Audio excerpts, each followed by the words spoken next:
Boy, you know what time it is. Welcome to the Bromigos podcast. I need it! Hey, how are you? Perfect. This is amazing. What's happening? What up? What up? What up? What up? What up? What up? What up? Welcome to another episode of the Bromigos podcast. It's your boy Panama Red. You already know it's your boy Dane Money. What's popping with y'all? It's the Hoochieman holding it down. And of course, the undercover brother. It's good to be back in the stew, boys. How's everybody doing today? You know, I'm doing. Rocking. Been a little sick this past week. I haven't been to the gym because of it. So it's fucking with my gains, but that's all right. You've been making gains, though. We were talking about it off mic during our pre-show meeting a few days ago, and you've been out there putting in work, my boy. Yeah, down 30 pounds, bro. Fucking putting, just trying to get healthy, man. Real shit. Just trying to get healthy. So people. So I was scrolling the other day, right? You know, I've become TikTok. I really enjoy TikTok. Like a TikTok junkie. Sometimes even in Germany, when I'm scrolling for too long, it sends you a message like, "Don't your thumbs hurt from scrolling?" Some stupid shit like that. So you like to tell you to take a break. But before I got one of those, I came across a clip from Gilbert Arenas' podcast. Okay.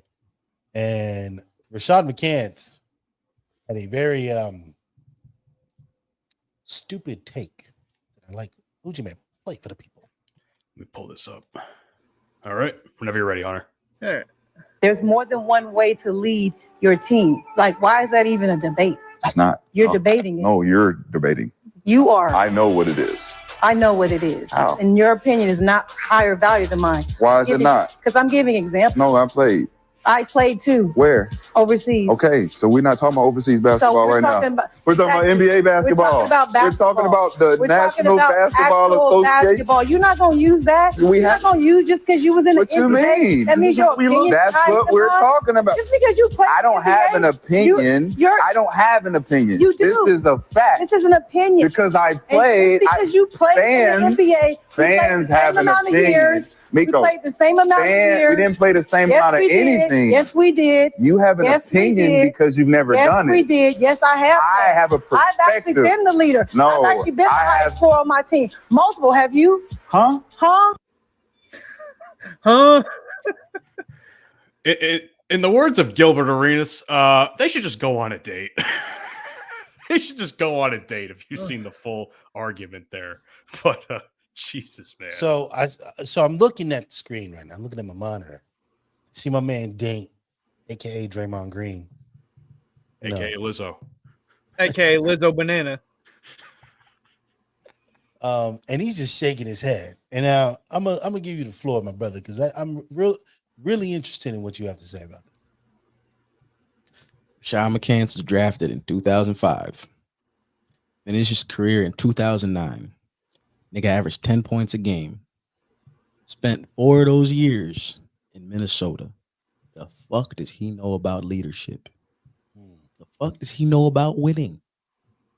His opinion, out of anybody's opinion on this show, is the most minuscule, is the most non-existent, is the most obsolete. I mean, Rashad McCants is clearly a personality, all right? Something to add to their show, blase, that's cool. But just, I don't even want to dive into like the aura of the situation. The argument that they were having, to me, is fucking crazy. Because how can you say there's only one type of leadership? There's only one way to lead a team. If you look at all of the greatest players that ever played in any other sport, any sport, basketball, football, baseball, all of them have captains. All of them have great players that led differently. Magic Johnson don't lead the same way Kareem led. They won a championship. LeBron doesn't lead the same way that Jordan led. Jordan don't lead the same way Kobe led. Jokic don't lead the same way Jimmy leads. Both still got to the finals. Some team won. The championship was still won. Championship was still gained. But to say there's only one type of leadership, and also to be, and I've said this before, I think if you disrespect women's sports, you're a bitch. I'll say that every single time. And for him to basically tried to disregard the fact that she also played professional basketball, because I don't even know if they play that part, but she said she played overseas for a couple years. So she is a professional basketball player. So she also understands what kind of leadership it takes to win games. And for him to be like, oh, because I play in the NBA, I know more than, that's what he was saying. He was like, I'm a guy, you're a girl, I was in the league, you don't know shit. She did rebuttal it, I watched the whole thing, that whole segment. She did rebuttal later on, saying the only reason she didn't play in the NBA, she said, in her words, I have titties. That's why she didn't play in the NBA. You know what I'm saying?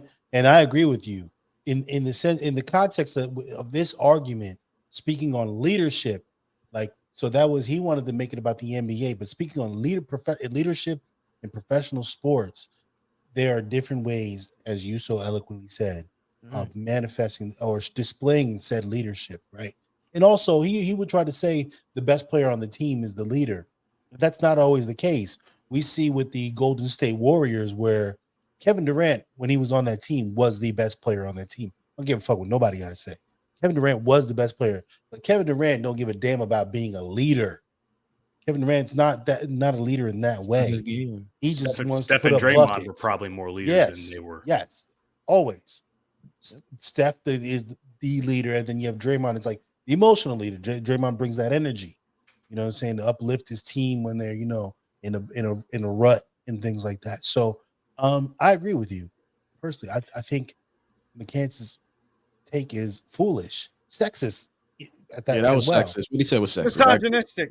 Yeah. Like I've been called, bitch. Yeah, we get fucking pegged. So I don't know if fun fact for everybody at home, we got pegged as misogynistic for the fucking Mia Khalifa clip a couple weeks ago, right? But we got pegged for saying shit like, oh, I wouldn't trust an adult film star with 3 failed major relationships and publicizing that. But meanwhile, Rashad McCants is saying the shit that he's saying, and I haven't seen anybody call to arms and call him misogynistic or quote unquote, cancel him, at least to my knowledge. But building off of that, you said he played 5 years in the league? Played 5 years in the league, four for Minnesota and 1 for Sacramento. Well, so teams that weren't even worth a fucking shit at that time. I mean, he's better than all of us. Okay, let's be real. Getting to the NBA ain't easy. I understand. No, listen, I'm not discrediting that, but he was that dude in college. He was a very good. I mean, let me not disrespect the dude. I mean, he was a great player at UNC. He was a 14th overall pick in 05. I'm not gonna act like he was trash. He's not trash, but I mean, but he ain't no James Harden. You know what I'm saying? I've never heard anybody like, yo, man, you check out Rashad McCants highlights, man. That nigga crazy. Lock that nigga up, bro. He's talking super stuff. Shit. And so I brought up, I didn't even mean to, but I brought up because we're gonna skip right over this because I wanted to talk about it just to see. And Matt, you didn't, I'd like to hear your opinion on this shit as well before we jump ship to the next thing. On this particular subject, I mean, what was the woman's name? Her name is Miko, right, or something like that. Yeah. So something like that. I've over the course of the entire argument that they're having, because as we said, this is just a TikTok clip. The video is on their YouTube channel. She's making so much better points. Granted, she's being very emotional about it because I think she's being personally attacked, and I mean I can imagine why, because Rashad is literally personally attacking her. Yeah, exactly. But I feel as though her points, while still emotionally charged, made more sense than Rashad McCants' points. Because let's be honest, at any level of sports, there's always going to be a leader on a team. And that leader may not necessarily be the best player. Like, for instance, you just said, actually, you know what?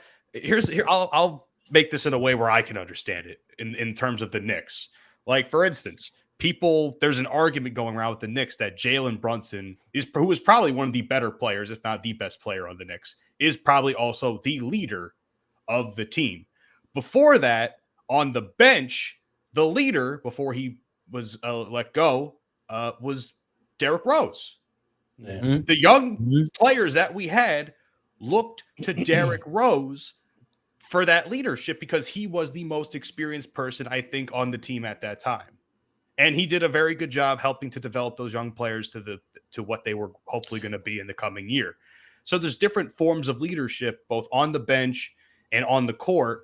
There's also an argument for, say, Julius Randle, who's a leader, which I don't fucking believe in the slightest. That's neither here nor there. There's no argument for that. Don't say that. Randall. Don't do that. Man, lock yourself up for that. Yeah. Jail. I'm not saying that he's the. I'm not saying it. I am not saying it. I am firmly in Brunson's court on this one. You chill, Mike, nigga. The fuck? Hoochie, how you feel about that, man?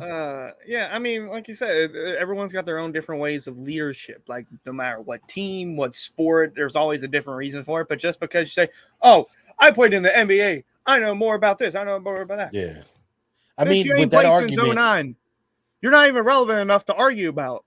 Yeah, yeah. I mean, with that argument, we wouldn't have any analysts, right? We wouldn't have the Stephen A. Smiths. We wouldn't have. It would just be a bunch of Jalen Roses.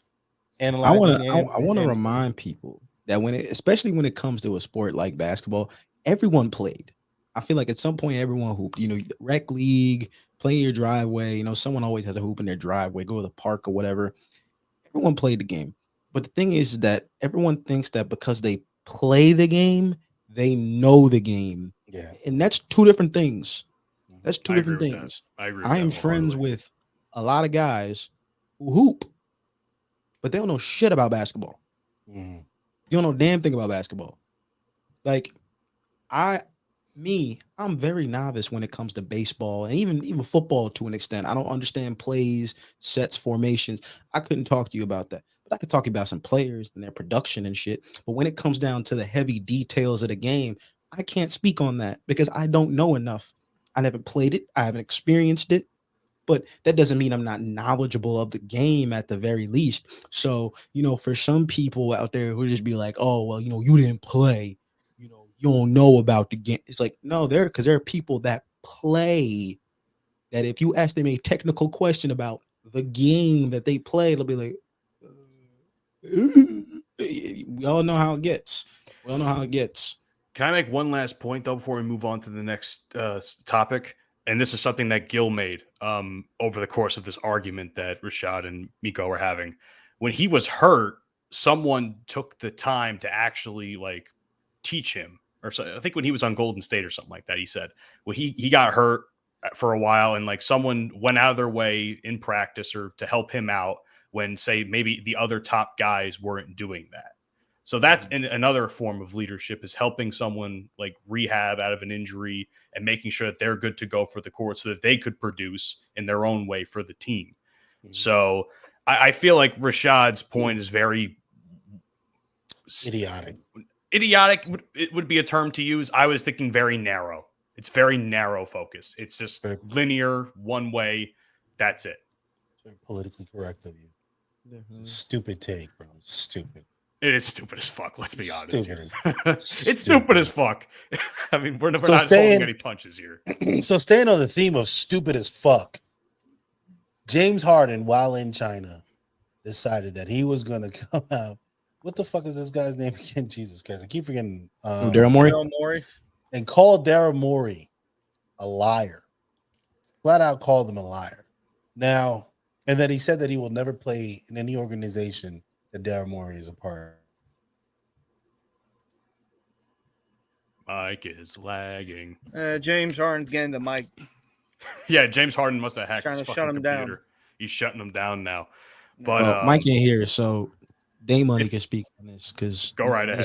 Y'all already know. I love James Harden. I'm a big James Harden fan. I think James Harden is one of the greatest shooting guards that ever lived. Jeff Teague last week said James Harden's better than Dwayne Wade. Do I agree with that? Hell no. That's a crazy statement to make. I could be better than a player that has 3 rings. But what James Harden said, what he did, at first I was against it. I was like, damn, how could you say something like this about your GM? Like, are you serious? Like, it's just wrong. But then if you just look at Daryl Morey's track record, Daryl Morey has numerous times had numerous occasions where he doesn't uphold his moral obligations as a general manager, as a director of basketball operations, whatever the fuck position he has in his respective organization. When he was in Houston, he had issues with Chris Paul and he had issues with Carmelo Anthony. The two issues are the two very same issues that coincide what James Harden's going through right now. It's him wanting to leave. When Chris Paul played for Houston 5 years ago, okay, played 5 years ago, he wanted out. He wanted to get over there to Houston. He was like, yo, I'm trying to play with James Harden. He gets there. Now, remember, Chris Paul got traded to OKC. When he gets traded to OKC, the week before it happened, Daryl Morey told Chris Paul, now you're not going to be traded. We're keeping you while we let you go. A week later, bam, gone. Y'all remember when Carmelo Anthony was in Houston? Barely. He was there for like 14 games. 14 games. We're gonna keep for the season, man. You're gonna be part of this. And don't forget when Melo was playing in Houston, dude was hooping. Mm-hmm. Was this after his time with the Knicks, or was this after? This is after the Knicks. This is after OKC. Like, yo, he was actually hooping. He was playing great basketball. Daryl Morey, let him go. So, you know, it's a cycle. It's a cycle of a behavior that Daryl Morey persists on the players that he brings in. Like, how are you going to bring in a superstar player, then disrespect them by telling them, I'm going to keep you, and then you let them go and send them somewhere where they don't even have a chance to win? You brought me here so we could win as an organization. Doesn't work out, so you send me someplace where I'm going to fail? So are you in agreement with James? I'm in agreement with what he said. I'm not in agreement with how he went about it. Okay, because there is also a certain moral obligation you have to uphold as an athlete playing for an organization. I mean, how are you going to talk about your bosses like that in public? And it sounds crazy because, you know, like sometimes front office guys will say some wild stuff, but it's not like Daryl Morey's out here talking shit about James Harden, saying this or that. You know, it's like, dog, you might be upset with your situation, which is completely fine. And we know James Harden's a little more outspoken, like Kyrie is, some of these other guys. KD, Kyrie, and James Harden, three very outspoken dudes. But here's my thing with James, though, right? So he forced his way out of Houston. He ate his way out of Brooklyn, or was it the other way around? I think he ate his way out of Houston and then ate his way out of Houston, forced his way out of Brooklyn, right? And now he's trying to force his way out of the Sixers. James needs to realize that he is no longer Houston James. I'm not saying he can't give you 15 a game, 10 assists, but he is not the player he used to be. On top of that, everywhere he goes, he's making all this noise. He's not doing himself any favors, bro. Tell me, who the hell gonna want to pick that up? Now at this point, you're taking a risk. You're talking about a 30-plus-year-old dude. What is James? 32, 33 years old, right? Somewhere in that ballpark.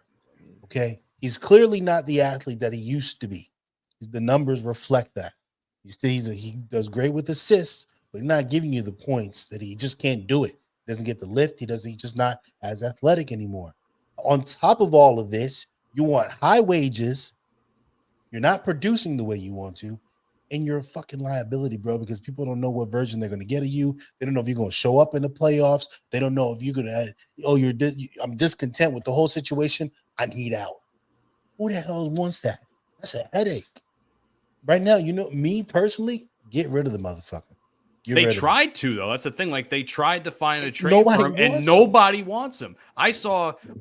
So, again, going back to the Knicks, I saw people saying, oh, we should pick up James Harden. I'm like, are you fucking stupid? Why? You're going to give up the kitchen sink to get James Harden? Yep. Exactly. That's the problem. Anywhere he goes, you're going to have to give up so many players. And it's not going to be worth it in the end. Speaking on James and just his track record, Mike, you brought up a really good point about, you know, how, you know, he's moved on from team to team to team. I was talking to myself the other day, you know how I be talking to myself sometimes. And I just think about what James Harden has been through over his entire career. You know, name me another player that in the prime of their career, I mean, when they're at the best of the best, creme de la creme, ain't nobody better than him at their position. Name me another player in their prime that has played with more prime players. Nobody. James Harden has played with prime Russ, KD, Chris Paul, Kyrie Irving, Russell Westbrook again, Joel Embiid, Bradley Beal, Bradley No, Beal. my bad. That's No, no, wow. then. Damn, see, My you bad. get me. That's my fucked bad. up. I almost said that was Westbrook. My fault, that was Westbrook. I got a little carried away. About it, man. I got carried James away. Harden's prime for real lasted 2012 to about 2019. Yeah. In that span, look at who he played with. The span afterwards, look who he's played with. Now you can't say, dude, you never had a fair shot to win a championship. Oh, did he? You can never say you've never had a good team. He can actually never ever say he's had a bad team. No. While he was in his prime. And there were a lot of players that are the best of the best that can say that. KD can say that. He had a pretty bad time in Brooklyn, just injuries with Kyrie and everything. Steph can say that. When Dre got hurt, when Clay was out for 2 years, Bron can say that. Yeah. Jokic obviously can say that. Even Embiid can say that. Yeah. Dog, you can't. You don't got no excuse. He disappears in the playoffs.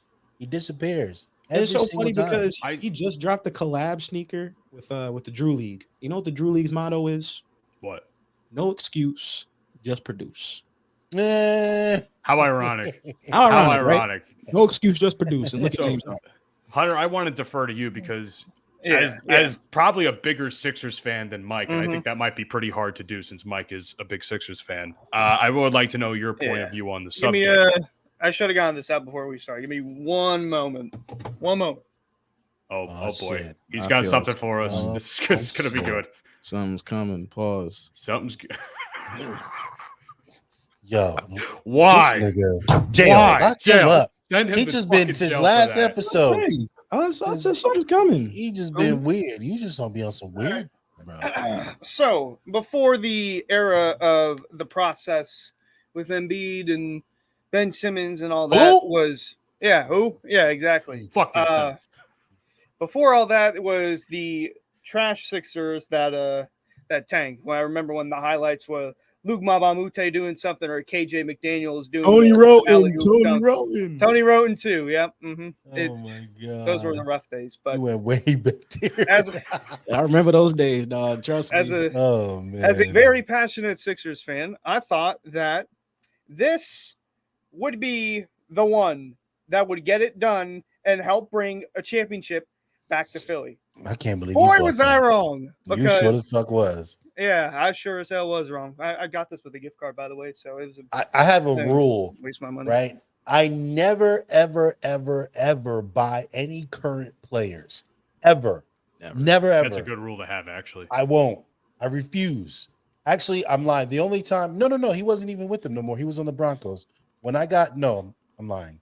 I got him. Brian Dawkins is the only player I got when he was current because that is Brian fucking Dawkins when he was playing with the Eagles.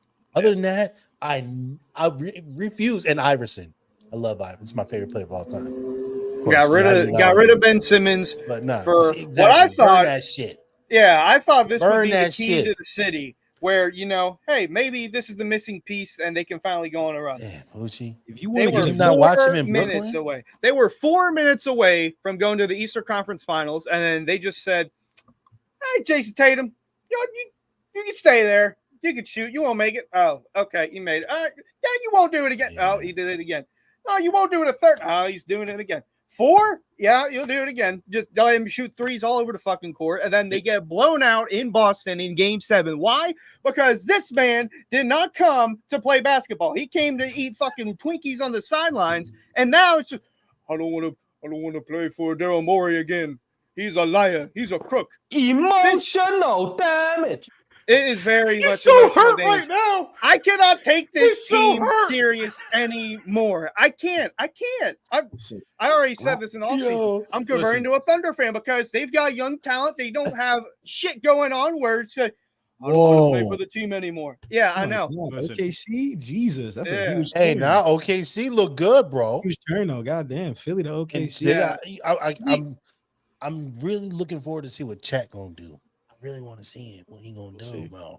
Shout out See, Josh this Giddey. is exactly why people. Josh Giddey is a much better James Harden in the terms of triple doubles because that's basically all James Harden does now. He just sits there. He can score 11 points a game, but he can get you like 10 rebounds or 10 assists and get yourself a triple double. There you go. Oh, listen, Matt, by the way, Matt, in case you're the porn star that we interviewed, in case she needs like a squirt rag or something, I can send this over because I don't have any use for this anymore. Emotional damage. I don't got no use for it.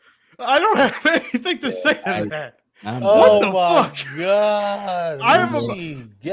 In a world where we are to speak, in a medium that we speak a lot, I have nothing to say to that. Yeah. What the fuck? No. Who hurt you, my boy? Who hurt you? Who hurt me? James Harden hurt you. Damn, bro. That's the title of the episode. James Harden hurt me. See, people wonder why. You wonder why the league sucks these days. Why does the league suck? Too many players are getting too much money. Why are they getting too much money? Well, because of the CBA. But then you got a hella players, big time players that aren't playing at all. Why? Because of low management, or that it's taking the game off, or injuries, or they're hurt. Listen, you could play hurt, can't play injured, but you could play hurt. Straight up, you could play hurt. I don't care who you are. You're an NBA player. You're getting paid tens of millions of dollars every single year. You can play hurt. Yeah. I don't want to hear that bullshit where it's like, oh no, he's got a lingering injury. Okay, well, he could linger his ass on the court and get a 3 too. Because here's the thing. This is exactly why the new CBA that just came out is so shitty towards the players, and it really doesn't benefit them, but it's their fault. But I also put blame on these new coaching staffs. The fact that you have to play 60 games during the course of this next CBA, to play 60 games in order to be named to an all-NBA team is ridiculous. That's wild. It's ridiculous. That's wild. 60 games. But then again, why do we have to have those stipulations in the collective bargaining agreement? Because stars aren't playing basketball. I blame why the fuck would I spend hundreds of dollars to go see a Lakers game and AD sitting on the sideline? That might be my only time to get to see him hoop ever. It makes me question if he's not injured, no. It makes me question what exactly, because you're a professional athlete. This is literally your job. Like everything outside of you, when you have vacation, you're on vacation, and I'm off for you. Your time off, right? I'm all for that. But during the season, what are you not doing to be, because you have players like, of course, some of the things come down to genetics, and some people are just healthier and sturdier than others. You know what I'm saying? But you have people like LeBron who put so much money into his body. Tom Brady, who put so much money into his body. What are you guys not doing? Right? What are you not doing that you can't, like, are you not taking the preventative measures to keep your ass on the court? Because now you leave room for people to come in and start getting funny with your money. You know what I'm saying? And then you feel some type of way about it, and then you want to leave the fucking team. None of y'all Celtics fans are here, but this is a good example. Larry Bird played 12 years in the league, one of the greatest small forwards of all time, right? Only played 12 years. But in the span of those 12 years, he got 3 MVPs in a row. Okay. He's got 2 finals MVPs, all 10-time All-NBA, 12 years in the league. 12 years, right? Now, let's play devil's advocate here. These guys are sitting out because of injury and everything. Larry Bird had to end his career because of a lower back pain. Couldn't play anymore. Physically couldn't play anymore, but he played through it. Played in the playoffs. Pretty much after 86, he was playing hurt up until 92. So for about 6 years, just playing hurt. But he still hooped. Still scored 20,000 points. Now you got Kawhi Leonard. Kawhi Leonard's getting paid way more. Way more. He's played on way more talented teams than those Celtic squads. Sorry. There's no hate on the Celtics of the 80s, but, you know, when you're playing alongside Paul George, Tim Duncan, Tony Parker, Manu Ginobili, like he's played with great players. He's led teams on his own against great teams like we saw in 2019. Dude's been in the league since 2011. He's never played a full season, and he hasn't played more than 30 games in a year in almost 4 years. We seeing a pattern here. See, these dudes want to have these long NBA careers without fucking playing, and they want to make paid, bro. Millions. But you ain't playing basketball. And that's the question. I don't want to get any deeper into it, but that's the main question you got to think about when we move on from this topic. Do these current dudes, and it's not just basketball, it's all sports, do they play the game because they like it because they love it or because they like the idea of I'm a pro now, I can get paid all this bread. Yeah, of course. I think nowadays it's the latter of what you just said. Not everybody, because I'm not saying it's everybody, but I feel like the tone of recent years has been what Dante just said. In my opinion, this is me as not as big a basketball fan as the three of you. Yeah, you like wrestling. What's wrong with that? Hey, it's real to me, damn it. But it's more real than this man winning the championship. I will say this much though, because I was going to say this, but I didn't get the chance to. Even in wrestling, motherfuckers are wrestling with hurt fucking injuries all the time. Mm-hmm. They're doing more in the ring 300 something days a year until they literally cannot do it because they have to get surgery or some shit. Like Kurt Angle fucking had a neck problems most of his fucking career, and he still went out and performed every fucking day. Sure did. And he's doing more. And I'm not shitting on NBA players and saying, oh, wrestlers are better, but wrestling is a contact sport. Don't forget Terrell Owens played in the Super Bowl after breaking his leg and having surgery on it like 7 weeks prior. And then he had like 150 yards. That's ridiculous. Mm-hmm. Yeah. Ridiculous. So I don't want to hear that you can't play game 33 of an NBA season. I don't want to hear that this man can't play because he ate too many honey buns and he's sick. That's your fault. No, I'm just sick of him, bro. He's not. No, we're gonna get nothing back for James Harden. We're gonna get nothing. We're gonna get a bad feeling. The 8th player on the bench for James Harden. That's what we're gonna get. I have a bad feeling the Sixers are going to go back to the dark ages, and I don't mean to say this as a non. But it's possible you guys are going back to the dark ages. You want to know what I'm afraid of? You know what I'm afraid of? I feel like all of this is going to snowball, and we're going to end up losing Embiid as well because of this. Oh yeah, 100%. He's gone. He's 100%. been gone. I've been saying this for 2 years. Embiid's been gone. Even though he won MVP this year, these teams they've had over the past 2 years, they've been all right. But Embiid has had better squads, and for some reason, it really never comes down to teammates that want to leave that I think makes big stars leave. It comes down to front offices not being able to put the right players in that fit with the star dude to make him want to stay. I mean, like, you think about any star player. You're right. You think about any star player that's in the league, right? Why do you think a lot of them stay? Because the front office makes them happy. They pay them. They put good players around them. They make deep playoff runs every single year, and they always have a chance to win a championship. What players am I talking about? Steph, Bron, Jokic, Giannis, even Jimmy. Or not even that. You need role players too. You need good bench players to contend. Yeah. And even with the Sixers last year, you choose between either Furkan Korkmaz or Isaiah Joe. I would rather have Isaiah Joe than Furkan Korkmaz. They let him go. He goes to OKC, and he's top 5 in the league in 3-point percentage shooting, like 42% from the bench. Not to mention, and then Korkmaz is the man in the trade. For what? You average 2 points a game. Yeah. I don't know what it's hard being a Sixers fan right now, bro. It's hard. I don't know what the fuck they're doing. This is the same organization that traded Mikal Bridges on draft night for Zaire Smith. A guy who has never seen the basketball court in years. Like his mom was working with the organization. That's Philly born and raised. He got y'all 2 national championships. Yeah, he went to Villanova. It seemed too good to be true, and it was too good to be true. But hey, listen, Cal Bridges know more about winning in Philly than Joel Embiid does, and that whole organization. I'm just saying, please don't ruin Jaden Springer. Okay, this guy, he's gonna be like Tyrese Maxey. He's gonna be great. He's great. Don't ruin him. Okay? I hope they don't ruin Tyrese Maxey either. Tyrese is on a great trajectory right now. I was going to say Tyrese is still on the team, right? Yeah, but he's still got to develop, man. But after this year, we'll see what's up. Maybe he'll take another jump, and Joel be like, okay, we can get this done.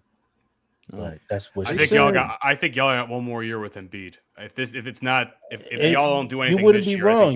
You know what? You wouldn't be wrong, brother. You wouldn't be wrong because at this point, if the brother decides to leave, I'm not even mad. I wouldn't even be mad. Like, we got Tobias Harris is still here, bro.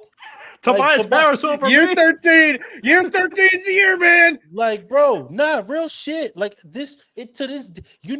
watching Jimmy buckets.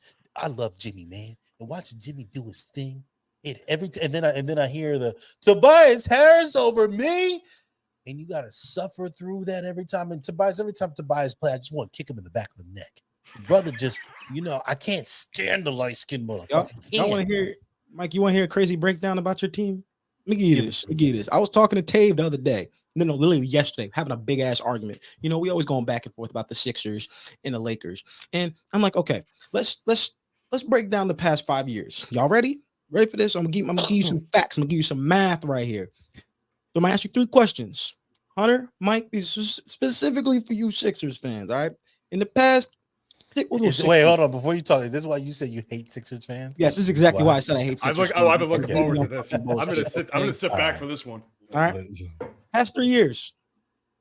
Lakers, Sixers. Who's had the better teams?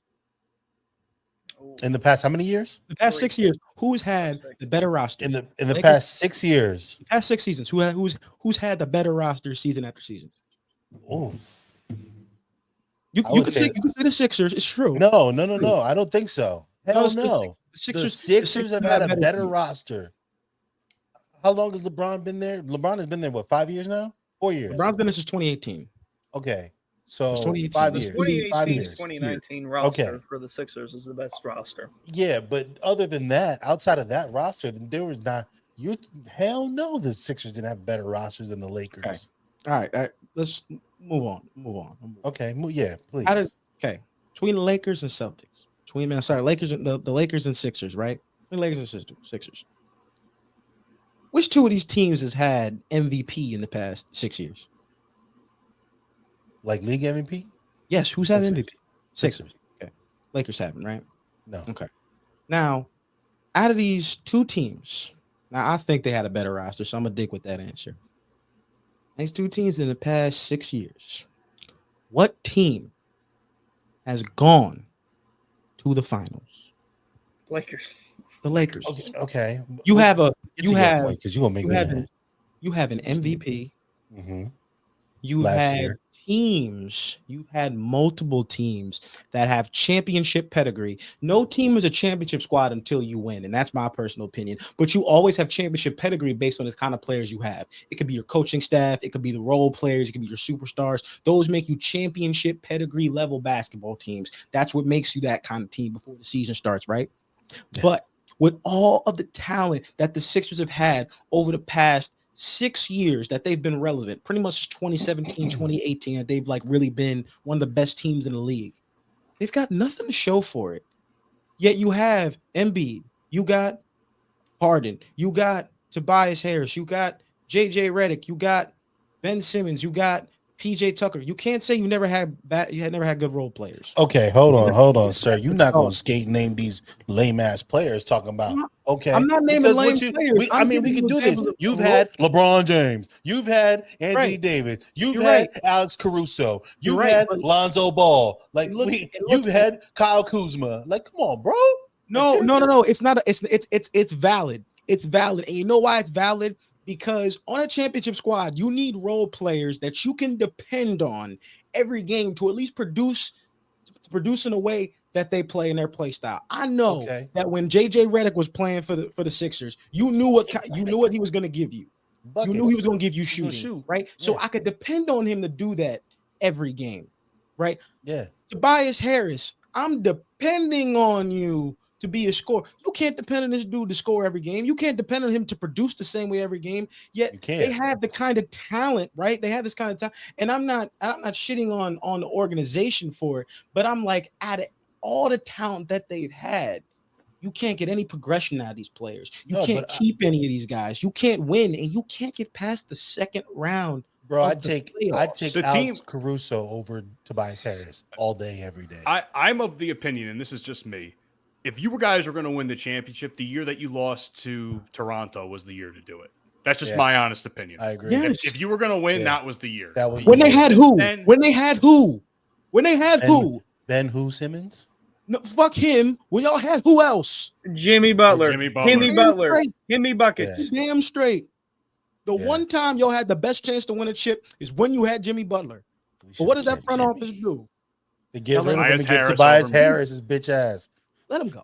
Okay, he not a bitch. I take that back. Tobias Harris, I can't say bitch ass. He not a bitch. Listen, I personally just feel bad for Sixers fans because it's hard, bro. I mean, Mike, You haven't even. Well, that's not true. But you've been alive to watch them go to one championship, a championship that everybody knew goddamn well they had no chance of winning. Yeah, we had no chance. They had no shot. Yeah. No shot. But the Sixers haven't even been the successful. Lakers. The Sixers went up against Jesus. Kobe and Shaq, bro. That was their highlight. Their highlight was AI stepping over Tyrone Lue. That was it. I mean, we got a game at least. Y'all got one game in him. Yeah, you know? which we shocked the world. I thought I said, yeah, that's good enough. We don't need high school me was like, oh shit, we go win it all. And then you know.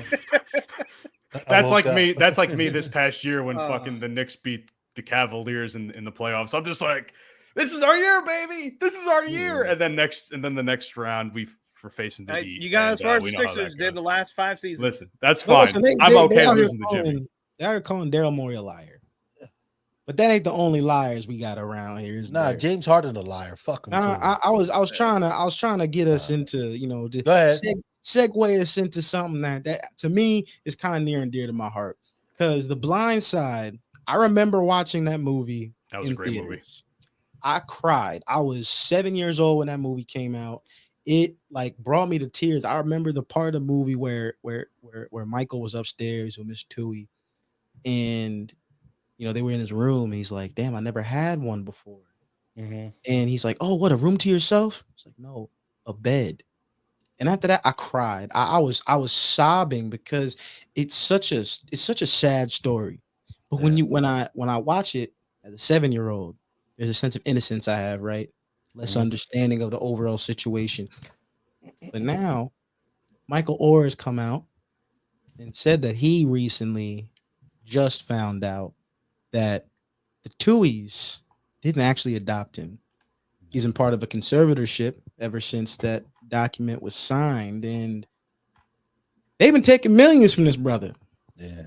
A family that already had money. Apparently Mr. Tuohy owned a bunch of fast food restaurants, and he was killing it, right? Making all this bread, but they stole millions from this young man, a person that they clearly have exploited for financial gain, more financial gain. And we're going to speak on it, but I just want to say that it's a sad story because Michael Oher has overcome so much in his life, and at this point, to find out something like this after all he thought that this family really had done for him that was positive, it was a mask. It was a mask, over what was actually going on behind the scenes, and he had fucked up. He had no idea. It's wrong. So before we dive way into it, right?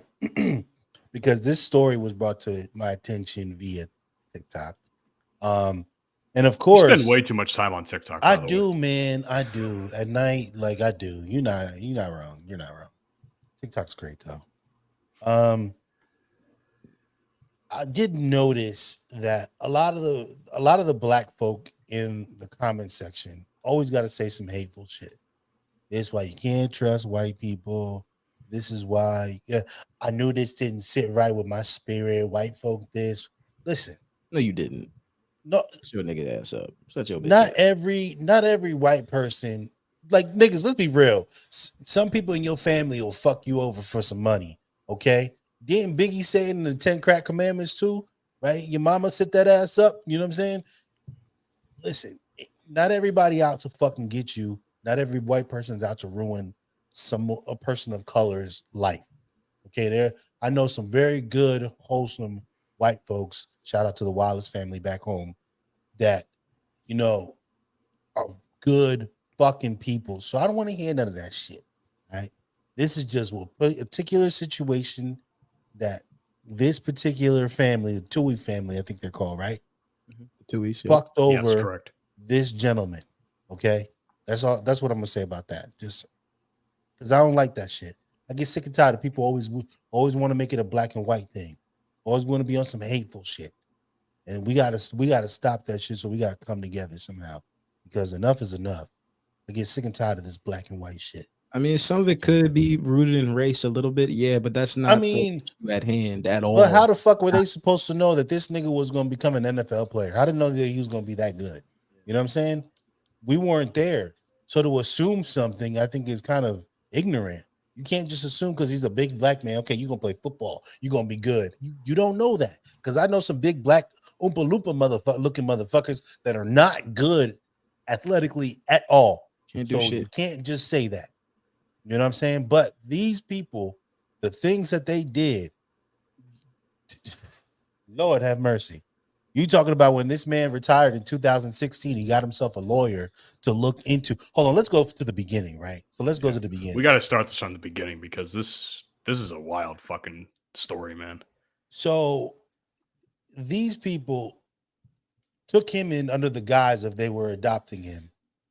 But in fact, and I'm not going to say too many names unless necessary because this is still just allegations, right?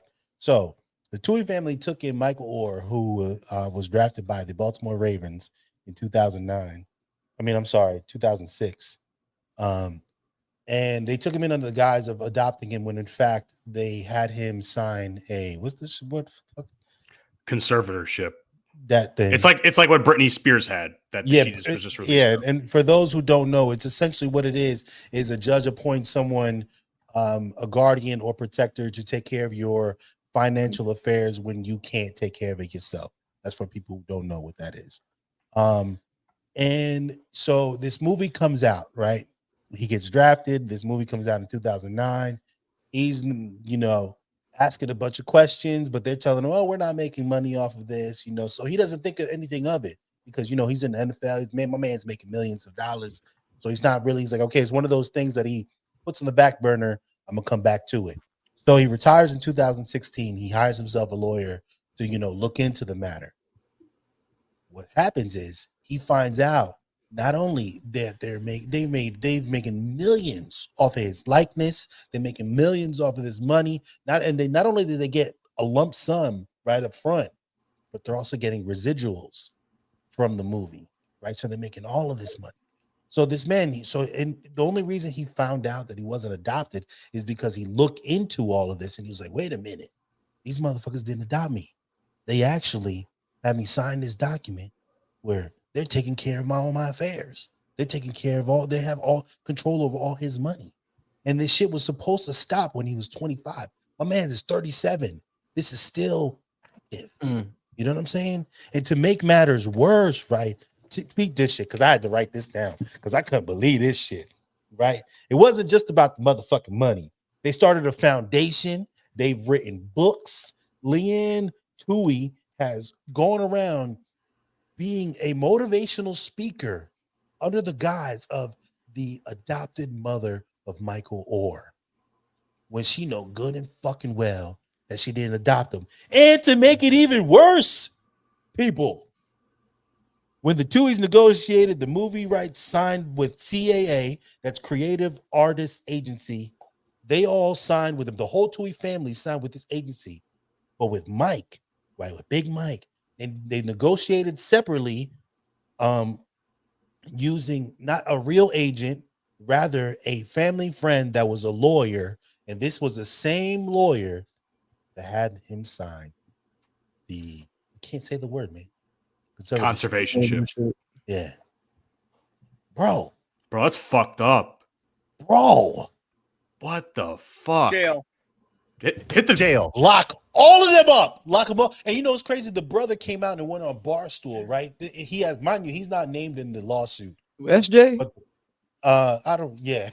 yeah. He came out and he went on. Hold on, let me get the proper name of it. When did he go on Barstool? Because I didn't hear about that. I did. I didn't get a date, right? But he goes on Barstool Sports Live and claims that he got money up front, right? He also said that Michael, he has a bunch of text messages between Michael and the family, and where Michael comes out and says, hey, you guys just settle with me and everything, I won't come out with this publicly. But I guess those talks back and forth with the family amounted to nothing. So the reason I dove deep into it, because my first thought was like, nigga, why the fuck did you wait this long to, try to figure all this shit out? Like, the fuck? And I thought the motherfucker must be broke. So I wanted to look into it because that was my initial reaction. Like, I'm not always out to blame white whoever. I'm gonna blame self first. Like, I'm gonna blame the person first. Like, how the fuck did you find yourself in this situation? But when you look into the situation, it's just Like, you can't defend none of it. Like, these motherfuckers have gotten rich off of this dude. It's foul. You know, at first, no, go ahead, Matt. I want to take your time. Go ahead. So no, I was looking at a couple of quotes on the ESPN article, which I'm assuming that's how this whole situation broke. They're stunned by the allegations, and they claim that this is the Tuohys, by the way. They didn't make any money off of the movie, and they only a share of proceeds from Michael Lewis's book, which was the foundation for the film. They say that they're devastated. It's upsetting to think that we would make money off of any of our children, but we're going to love Michael at 37 like we loved him at 16. And anything I've read, I did not get as much as you got, unfortunately. But hearing everything that you just said, Mike, I feel like sick to my stomach. It's foul, bro. This has to be one of the most foul things we've ever talked about on this show. I just feel ill. Because I love, like Dante said, I fucking love The Blind Side. That's like one of my top 5 favorite sports movies, up there with Coach Carter, Angels in the Outfield, shit like that. The Blind Side is up there for me as like a youth sports movie when I was in high school and middle school, whatever. And I love that story. And hearing all of this makes me feel sick to my fucking stomach right now. Like I'm on the brink of tears. That's how heartbroken. Yeah, I can hear it in your voice. I ain't gonna lie. I'm actually literally upset about it. I really am. Yeah, it's because it's foul, bro. I feel sick, man. Mind you, these are all allegations, right? These are just initial findings that his lawyer found, because his lawyer is the one who came across all of this information. So these are all currently allegations. Yeah, I want to believe none of this is true. I want to believe that over time, none of this is true, and maybe this is just a mistake in paperwork. But from what you just said over the course of your spiel, I don't see that happening. I feel ill. I really do. You good, Hoochie? You good? Yeah, it's just this rich white folk doing a rich white folk thing, and you know what? They're gonna use that money they made off it for their lawyers. They're gonna use it for other shit that they're going to do to try and bury this under the rug. Yeah. That's a good fucking point. That's a good point. No, we didn't make any money off him, and we're going to spend like $5 million in lawyers. What did Michael Oher make, though? So, like, does he not realize where the money in his account is going? Did he? This is why one of the things they should teach you in high school is how to manage money. They should teach you this shit. Because this could have been avoided, right? This is why you need to have the right people around you. Okay. This is why financial literacy. This is why, because you know what? You can look at this and say they preyed on this young man. This young man came from an very unfortunate situation, and they took him in under the guise of adopting him and helping him, and then turn around and you're stealing from him. Mike, you're 100% right. Yeah. I'm completely distraught by this information. I just want to say I'm completely distraught. You look more distraught than I am. That movie, like, it was such a big part of my childhood, and I am a humongous movie buff, and I love true stories. So the fact that now I'm gonna have to look at this movie a lot differently than what it was beforehand truly hurts. But, you know, Mike, you're 100% right based on this schooling thing. And this is what I've always said when it comes to education in our country. You know, we're spending all this time trying to keep the gay away. And we're spending all this time trying to alter teaching history and, you know, AP classes, all this stuff going on in Florida. Yet we hear stories about people like Britney Spears, or now the Michael Oher story, or we hear other stories where athletes are being stolen from, you know, by their parents or these conservatorships or their lawyers or agents. And a lot of this stuff could be stopped if at the young impressionable age of 15, 16, 17, we were taught not only how to make money, how to grow our money, how to invest our money, what to do with our money. Think about ever since we was kids, all we learned is how to add, subtract, multiply, and divide. never how to save. Yeah. I know what it was like when I was at Hillsborough High School. It was an option to take a financial literacy. It was an option, and you had to It take was an it option for for me too one where I semester. was. You take it for one semester. You could take financial lit, you could take micro macro, you could take economics, you could have taken market, but only had to take was one. You should make it mandatory. At least the financial literacy You should part make it mandatory, should and be that's mandatory. and that's the issue. Classes like that are optional, or you only have to take them once throughout your entire 4 years in high school. But I have to take a math class every year. I Yeah. have to take gym every year. Yeah. At some point I have to take a year's worth of art. Yes. That doesn't You need make smart. You need some any coach. sense. But I think the lesson here, I don't want to put out a message of distrust, right? That for me isn't the message or the takeaway that I think people should have from this. I think it's whatever type of money you're making, right? You should be aware of where it's coming in and where it's going, right? I myself, it took me many years. It took me moving to Germany and finally being on my own in 2018. Like I'm not gonna front. It was the first time I had lived alone. 2018. I just split with my girlfriend of 3 years at the time. 2019, my fault. Of 3 years at the time. I was already heartbroken, and then I was by myself. I had never lived by myself. And not only did I have to learn how to manage my money because I was used to getting paid every 2 weeks, right? And then for the first time in my life, I get paid that once a month, and I was freaking out. I was freaking out because I didn't know how to manage my money. I was freaking out because I was by myself. I called my mama bawling. Real shit. Called my mama crying. I didn't know what the fuck to do. These are lessons, your parents tell you, get in the books. Well, you know what? You need to learn about finances, people. Real shit. You a grown ass man crying over your finances. Ain't that crazy? I'm not making fun. Like that's I'm not making fun. It's the lesson that should be learned because people don't know how to maintain. People don't know the percentage of their income and how much should be going to your rent and utilities and things and living. One thing that I've noticed amongst a lot of black people, we always want to flex, stunt, whatever you want to call it, have a show off. Let's just call it show off, right? Don't have a pot to piss in, like my mama say, but you want to show off. These people my mama always say, live within your means. There's a lot of things that I want to buy and all this nice shit. I like gadgets and fancy shit, bro. I do. You know what I'm saying? But it's living within your means, people. If you don't have the money, buckle the fuck down, bro. Slow down. You can't get the J's you want. Okay, that's okay. Most of the time, people getting shit to show off anyway. Look at my shit. You know how many times I wanted to pay for that Pornhub subscription, but I was like, nah, I gotta save my bread. I gotta save my money. $5 Lock his ass. $5 is a lot of money. Lock his ass up. Hoochie, you good, man? I just gotta make sure y'all straight, man, because I had my time to cope with this information. That was a lot.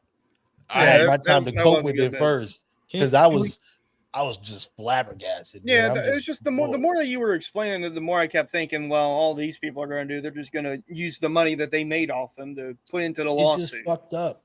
That's just how it goes nowadays.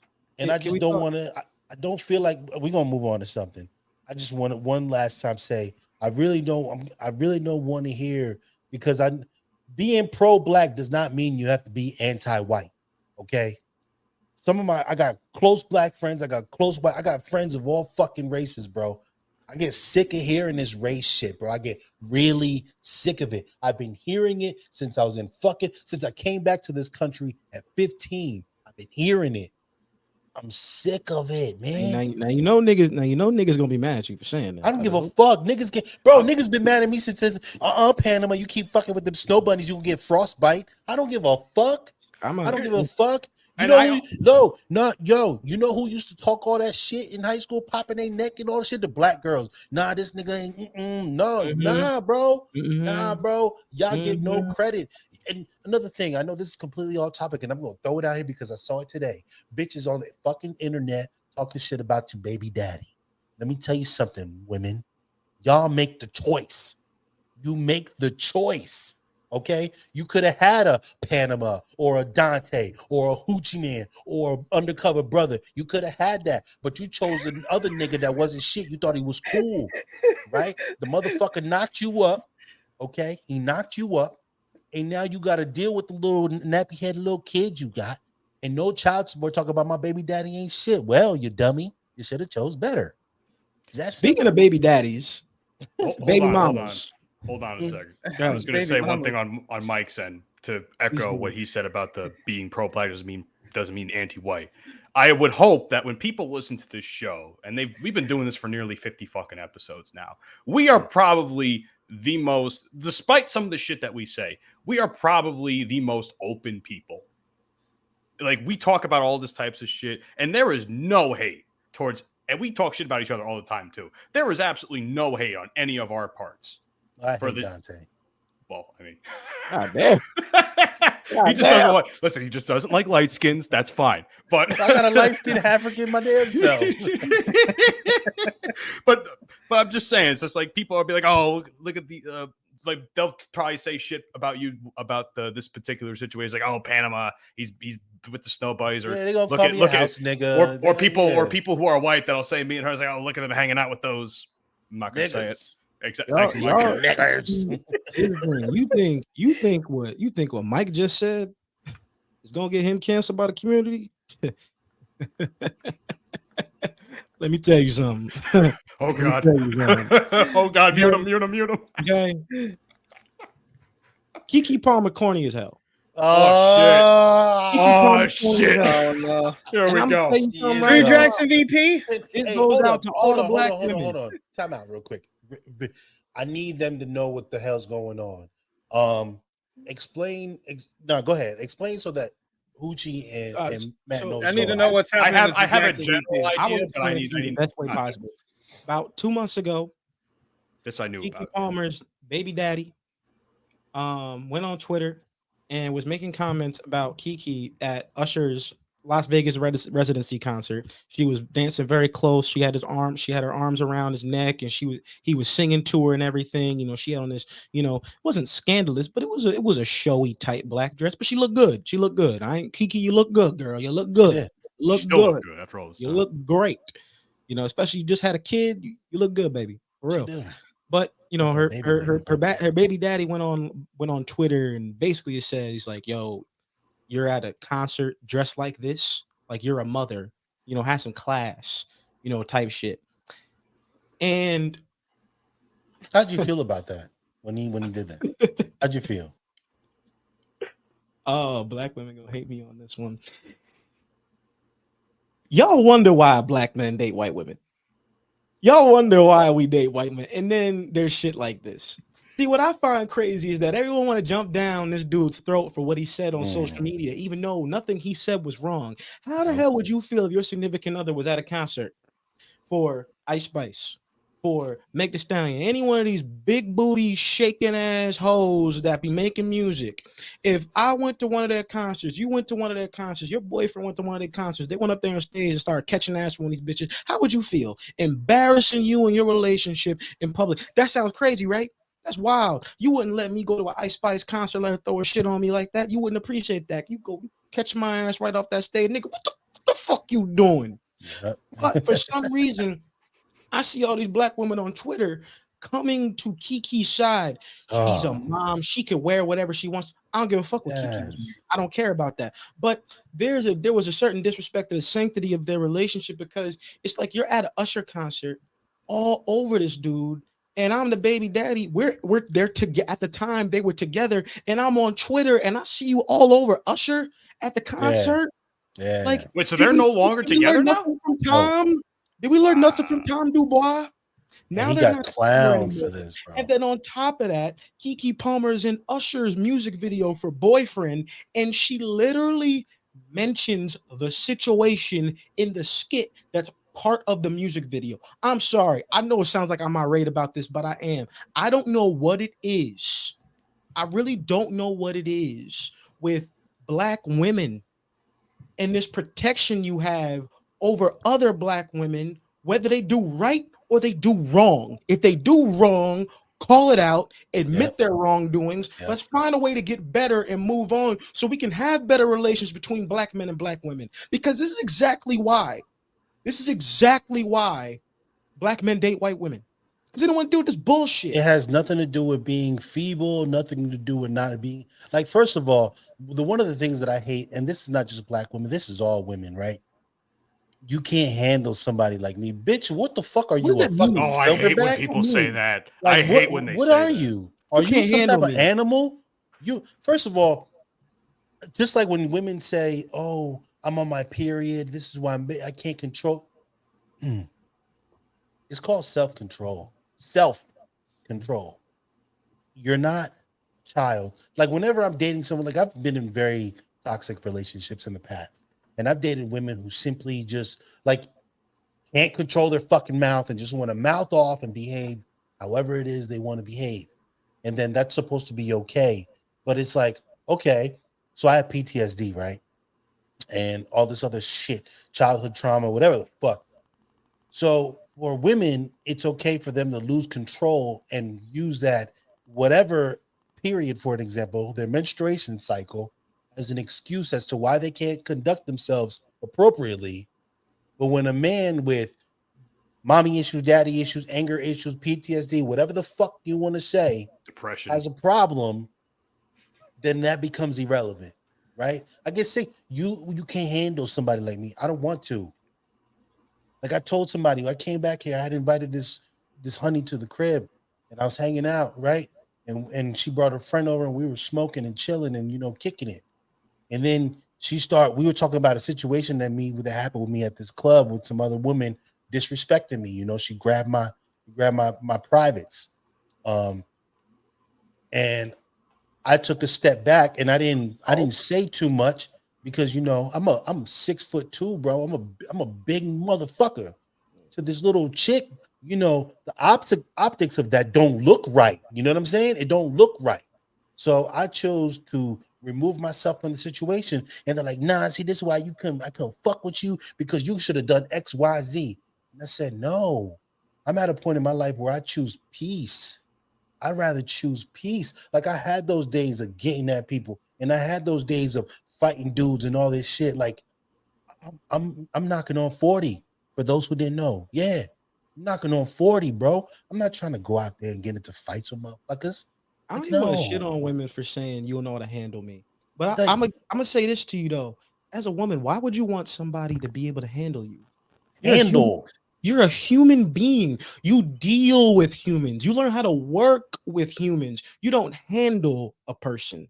Yeah. You're not a thing. You're not a thing. So any woman out there, and this is all the ladies. This is all look at Dante giving out womanly advice. Listen. Is hell frozen over? Hell must have frozen over. That's why Hoochie last week was calling y'all bitches. I'm saying some because y'all don't know how to act. Hoochie was hurt last week, man. Hoochie was getting in. You, as a self-respecting woman and as a self-respecting human being, you have to respect yourself enough to know that you are not a thing that gets handled. Things get handled. I handle my computer. I handle my finances. I handle my shit. But I learned how to deal with people. I learned how to deal with personalities. I learned how to work with other people. When you're in a relationship, you learn how to work with that person. I'm not handling that person. I got to learn how to handle my bitch. No, what? What are you talking about? And all this loud shit. Like, have some respect for yourself. And that has nothing to do with being like color, because I done met plenty of loud white girls. I don't like that shit. I done met, like, I don't like loud, bro. I don't like, I need to be like, I do enjoy going on Instagram and, swiping through and seeing some of the little shorties, that be putting their booty out and all this other stuff. I'm a man. I like I've said, I'm on the record of calling women art. I admire women as art. I like it. Right. But I wouldn't date nobody like that. I wouldn't date that. Most men wouldn't. And women hate hearing that. You can't handle it.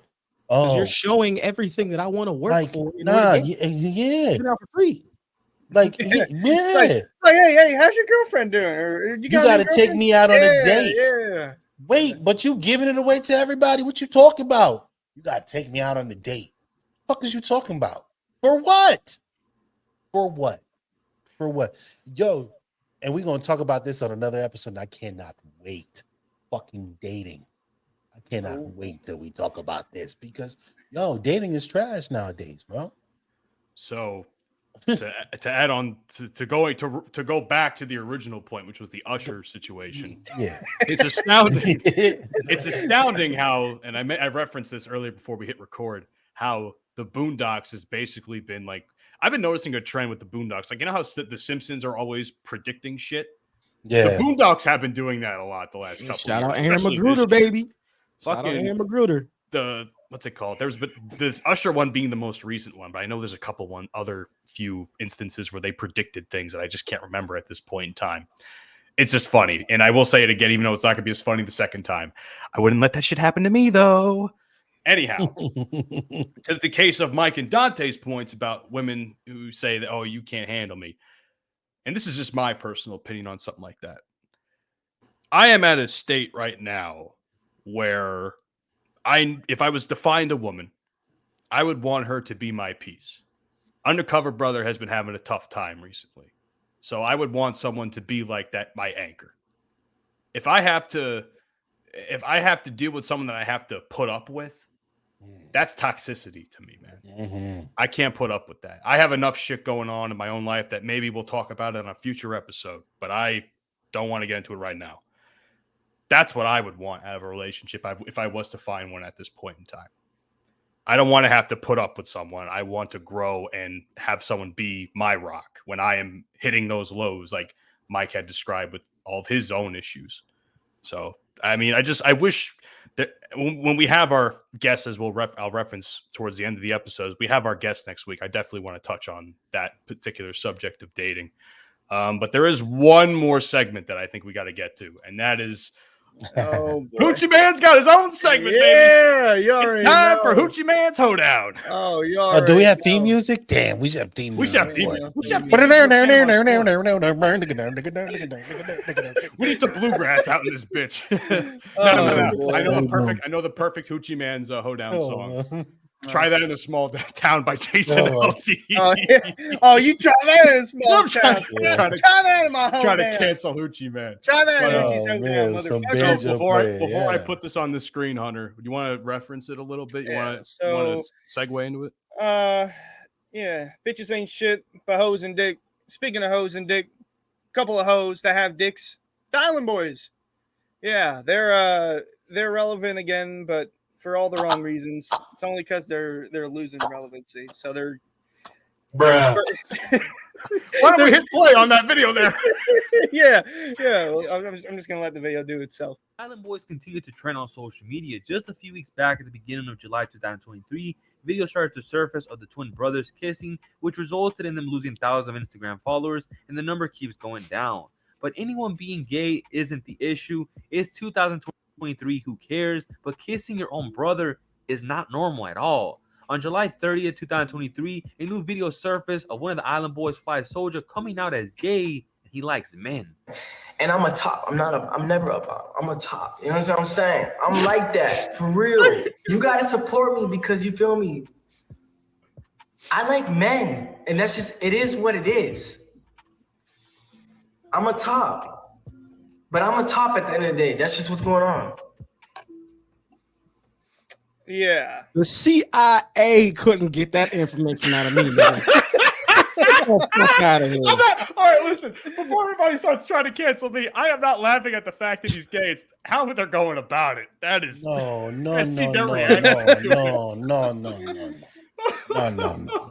First of all, I just want everybody that's been listening this long. Thank you for sticking with us. We have no problem with the homosexuals. Okay, just I got a problem with that bullshit though. We have no problem with the blacks. We have no problem with no one. But see, y'all didn't just if you watch the YouTube, you will see what we just saw. First of all, I've seen plenty of. I've seen gay people kissing before. It don't bother me. Seen lesbians. I've seen Shout out. homosexuals. Right. I ain't never seen no gay men that are twins kissing each other, brothers. Like multiple times. That shit is weird as fuck. They need to be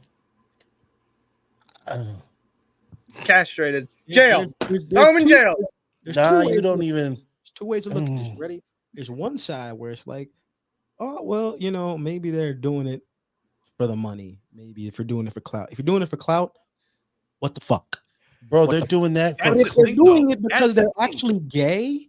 You know, they actually like dick. Yeah, that's cool. But your brother, what the fuck? This some Florida shit. This some Florida shit, y'all. No, this some Alabama shit. No. Because you know where they from. There's some Florida. There's something in the water out there, man. Something in the water out there in Florida. I don't know what's going on down. Yeah, never catch me in Florida. Bro, that's that. I'm sorry. How young? That was just disturbing. That was disgusting. That's disgusting. I'm good, bro. I'm good. Like that just killed my whole. I'm good. You can take us to church when you're ready. I'm good, bro. We need to go to church after. Yeah. No, they need church. You know, blame Hoochieman for ruining the show, not me. God damn, man. What the fuck? God damn. No, the first and last Hoochieman's Hoedown. Short and sweet. That